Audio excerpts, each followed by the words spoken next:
দীর্ঘক্ষণ অপেক্ষা করার জন্য আমি নিজে ক্ষমা চেয়ে নিচ্ছি,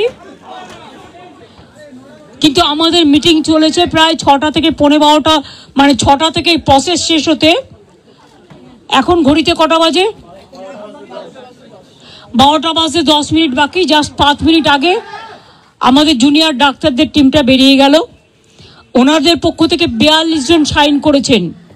এখানে আপনারা দেখতে পাচ্ছেন মনোজ পন্ত আমাদের পক্ষ থেকে chief secretary, government of West বেঙ্গলের পক্ষ থেকে মিনিটসে সই করেছেন, এবং ডাক্তারদের পক্ষ থেকে, জুনিয়র ডাক্তারদের পক্ষ থেকে 42 জনের প্রত্যেকেই তারা তাদের সিগনেচার করেছেন। আমি আমাদের যে হোয়াটসঅ্যাপ গ্রুপ আছে নবান্নের, আমার সাথে আমার চিফ সেক্রেটারি মনোজ পন্ত, আমার সাথে আমার হোম সেক্রেটারি নন্দিনী, আমার সাথে ডিজি পুলিশ বেঙ্গল রাজীব কুমার, আমার সাথে চন্দ্রিমা আমার এমওএস হেলথ, এবং অবনীশ যে আমাদের আন্ডার সেক্রেটারি সে ছিল। তাছাড়াও অনেক অফিসাররা এবং অনেক বন্ধুবান্ধবরা, মানে যারা কাজ করেন সারাক্ষণ প্রশাসনের, ওদের দেখভাল করার জন্য ছিলেন।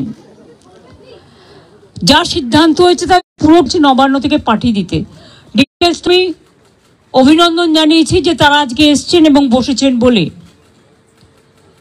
এবং আমরা উভয় পক্ষই খুশি যে আমরা এতক্ষণ ধরে বিস্তারিত আলোচনা করতে পারলাম বলে। তারাও অনেক ইস্যু রেজ করেছেন, আমরাও আমাদের যা কমেন্টস আমরাও যতটা পেরেছি, ওদের বক্তব্যটা ওরা রাখতে চেয়েছিল আমরা সেটা রাখতে দিয়েছি, এবং আমরা আমাদের বক্তব্য যেটা, বড়দের সবসময় সৌজন্যটা একটু বেশি করতে হয়, তাই আমাদের বক্তব্য আমরা চেষ্টা করেছি ওদের গুরুত্ব দিয়েই করবার। আপনারা জানেন সিবিআই যে কেসটা তদন্ত করছেন, অভয়া পরিবারকে, অভয়ার উদ্দেশ্যে শ্রদ্ধা জ্ঞাপন করে মিটিংটা আমি শুরু করেছি পরিবারকে সমবেদনা জানিয়ে। এবং ওদের যে 5টা ডিমান্ড ছিল, তার মধ্যে ফার্স্ট ডিমান্ড তো ইনভেস্টিগেশন সিবিআই, ওটা তো অলরেডি সিবিআই করছে এবং সুপ্রিম কোর্ট মনিটরিং করছে, ওটা নিয়ে তো আমাদের হাতে নেই। প্লাস ওদের 4টে ডিমান্ড ছিল। 4টে ডিমান্ডের মধ্যে যেটা ছিল, যে মেল ওরা আমাদের করেছে, একটা হচ্ছে 3টে নাম দিয়েছিল ফ্রম হেলথ ডিপার্টমেন্ট, একটা ডিএমই, একটা ডিএইচএস, আর একটা হেলথের প্রিন্সিপাল সেক্রেটারি। আমরা ওদের বোঝালাম যে একসাথে যদি পুরো ঘরটা খালি করে দেওয়া যায় তাহলে অ্যাডমিনিস্ট্রেশনটা চলবে কি করে। সুতরাং আমরা ওদের কথা মতো ডিএমএ এবং ডিএইচএসকে সরাবার সিদ্ধান্ত নিয়েছি, এবং তাদের সম্মানজনকভাবে, এর থেকে উঁচু পোস্ট ওদের আর কিছু হয় না। তো যাই হোক, যে একজন ডিএমই হতে পেরেছে বা ডিএইচএস হতে পেরেছে, এবং তারা যথেষ্ট জাস্ট হয়েছে, নতুন বেশি দিন হয়ওনি, কিন্তু যেহেতু ছাত্রছাত্রীরা বলছেন ওদের প্রতি আমাদের আস্থা নেই, তাই তাদের ব্যাপারটাকে গুরুত্ব দিয়েছি। বাট এটাও ঠিক, আমি কিন্তু ডিএমইকে বা ডিএইচএসকে আমরা কাউকে অসম্মান করিনি, কিন্তু ওদের বিরুদ্ধে যেহেতু চিকিৎসকদের ক্ষোভ আছে, এবং তাই ওদের দাবি মেনে নিয়ে আমরা বলেছি এই দুজনকে সরানোর সিদ্ধান্ত আমরা নিয়েছি। 3 নম্বর হচ্ছে ওদের যেটা ডিমান্ড ছিল 4 নম্বর, 3টের মধ্যে 2টো করলাম। আর 4 নম্বর ডিমান্ড যেটা ছিল সিপি বিনীত গোয়েলকে সরিয়ে দেওয়ার জন্য। বিনীত গোয়েল ওদের কাছে নাকি আগেই স্বীকার করেছিল, যেটা ওরা মিটিংয়ে বললেন, যে আমি পদত্যাগ করতে চাই, কারণ আমার মনে হচ্ছে তোমরা যখন আমার প্রতি আস্থা রাখতে পারছো না, তোমাদেরও যেমন পরিবার পরিজন আছে আমারও আছে, এটা ওরা আমাকে মিটিংয়ে বলল। এবং বলার পরে আমরা কথা বলি নিজেদের মধ্যে, সিদ্ধান্ত নিয়েছি আগামীকাল 4টের পর আমরা কলকাতা পুলিশ এ বদল আনব, এবং নতুন সিপিকে দায়িত্বভার বিনীত দেবেন যতক্ষণ পর্যন্ত কোর্ট কেসটা কাল কমপ্লিট না হচ্ছে। 4টের পর আমরা টাইম দিয়েছি। সেক্ষেত্রে নতুন সিপি এবং আরও কিছু পুলিশের রদবদল হবে, সেটা চিফ সেক্রেটারি কালকে নোটিফাইড করে দেবেন আফটার 4 o'clock, এবং বিনীত যেখানে কাজ করতে চেয়েছে সেখানেই তাকে দেওয়া হয়েছে। আমরা এটাও বলেছি দেখো, পুলিশ আমাদের ফোর্স এবং তারা সারাক্ষণ কাজ করেন, তাদের দিকটাও আমাদের দেখা উচিত থেকেই। যেহেতু ওই দিন সিপি পৌঁছবার আগে নর্থের ডিসি পৌঁছেছিলেন আগে এবং 14 তারিখে ঘটনাটা ঘটেছিল এবং ওরা অভিযোগ করেছিল, যার জন্য নর্থের ডিসিকেও সরিয়ে দেওয়ার সিদ্ধান্ত হয়েছে। ওখানে কাকে দায়িত্ব দেওয়া হবে সেটা কালকে ডিসাইড হবে। এছাড়াও সেফটি, সিকিউরিটি, হসপিটালের ডেভেলপমেন্ট, ইনফ্রাস্ট্রাকচার গুরুত্ব দিয়ে দেখা হবে এবং এক্ষেত্রে টাইম টু টাইম যদি কোনো প্রবলেম অ্যারাইজ করে চিফ সেক্রেটারির আন্ডারে একটি কমিটি বানিয়ে দেওয়া হয়েছে, যেখানে চিফ সেক্রেটারি নিজে দায়িত্ব নিয়ে ওরা যদি কথা বলতে চায়, chief secretary, home secretary, DG CP থাকবেন, তারা তাদের বক্তব্য জানাতেই পারেন। এইসব নানা রকম কথাবার্তা চলার পর আমরা, যেহেতু ডিটেলসটা আপনারা মেলেই পেয়ে যাবেন, আমি এটা বলি মিটিংটা পজিটিভ হয়েছে বলে আমি মনে করি। ওরাও নিশ্চয়ই মনে করে, তারাই বা সাইন করবে কেন, আর আমাদের চিফ সেক্রেটারি বা সাইন করবে কেন? আমরা বরঞ্চ ওদের দাবি একটু বেশি মেনেছি, তার কারণ ওরা ছোট বলে। এবং আমি লাস্ট যেটা বলেছি যে তোমাদের কাছে আমার আবেদন থাকবে যে তোমরা, আমি জানি তোমরা বলবে আমরা ফিরে গিয়ে জীবিতে আলোচনা করব, সেটা হতেই পারে। তোমাদের মধ্যে অনেকগুলো গ্রুপ আছে, অনেকগুলো মেডিকেল কলেজ আছে, হসপিটাল আছে, ঠিক আছে, তোমরা ফিরে গিয়ে আলোচনা করো, কিন্তু যেটা এখানে মিনিটসে সাইন করেছি আমরা দুপক্ষ, এরপর তোমরা কাজে যোগদান করো মানুষের স্বার্থে। চারিদিকে বন্যা হচ্ছে, আমার কাছে খবর আছে হুগলিতে খানাকুলে 35 জন মানুষ ট্র্যাপড হয়ে আছে। তাদের আগে বেরোতে বলা হয়েছিল, তারা বেরোতে পারেনি, কিন্তু জল হঠাৎ করে ছেড়ে দিয়েছে ডিবিসি, পাঞ্চেত এবং তেনুঘাট। মিটিং শেষ হওয়ার পরেও আমি হেমন্ত সোরেনের সাথে 3 বার কথা বলেছি, তাকে আমি বারবার রিকোয়েস্ট করেছি, কিন্তু আমি জানি না তারা কি করবে, কারণ ইতিমধ্যে যা জল ছেড়েছেন তাতে বীরভূম, বর্ধমান, বাঁকুড়া, হাওড়া, হুগলি, নর্থ 24 পরগনা, সাউথ 24 পরগনা অনেকটাই এফেক্টেড হয়েছে। হাওড়া,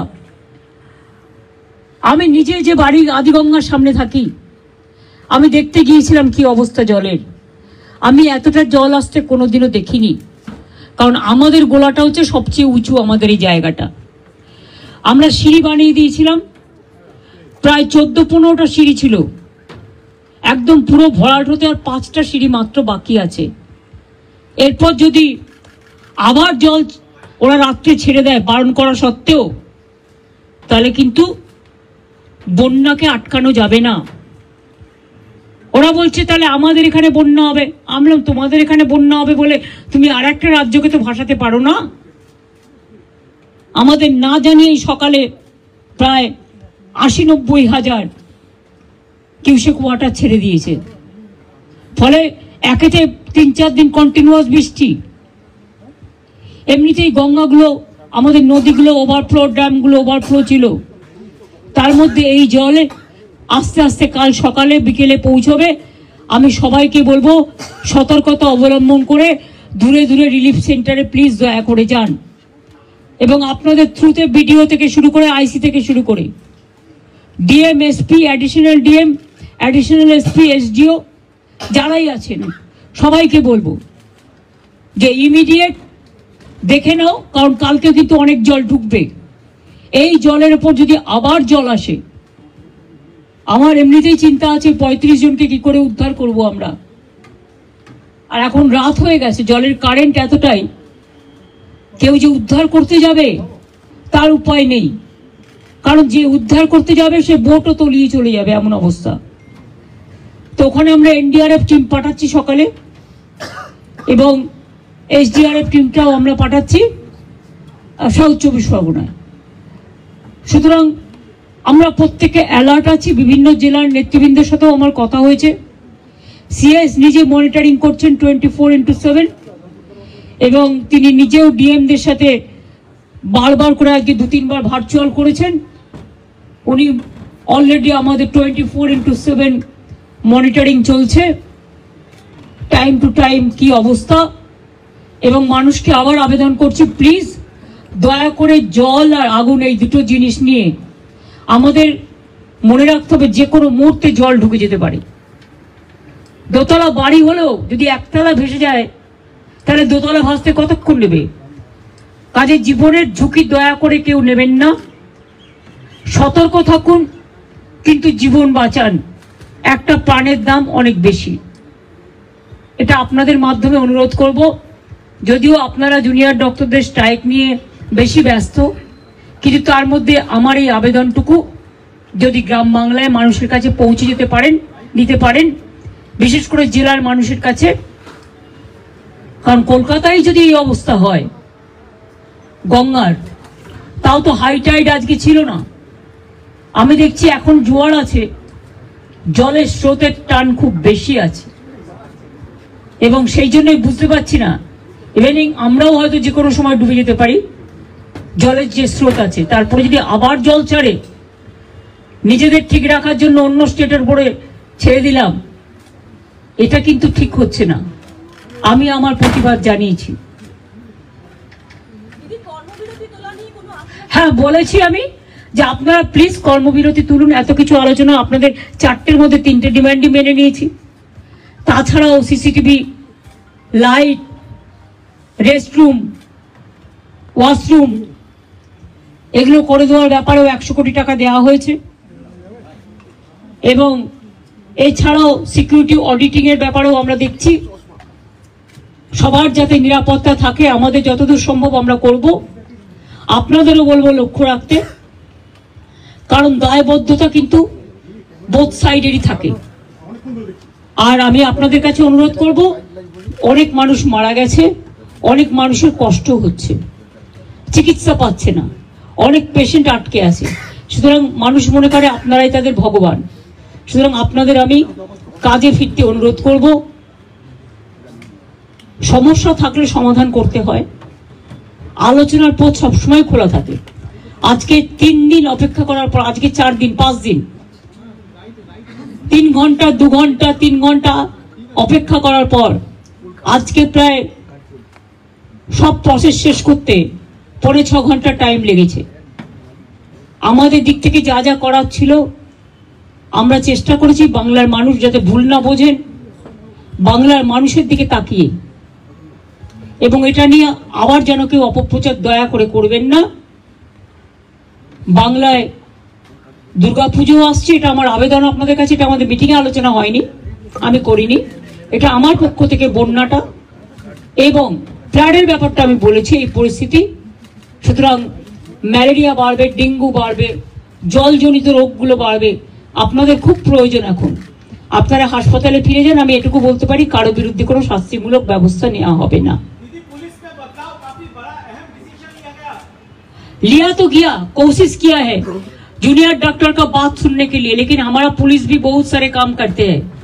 अगर काम करते करते किसी को 2 मिनट देर हो जाता है, कोई काम पे अगर थोड़ा गलती हो जाता है, तो उसको लेके अगर किसी को गुस्सा है तो गुस्सा निभाने के लिए, गुस्सा निपटाने के लिए हमने कोशिश किया। हेल्थ डिपार्टमेंट, पुलिस डिपार्टमेंट में जो जस्टिस उन्होंने मांगा, हमें कोशिश किया। हमारा पुलिस जो सीपी को हम चेंज करने का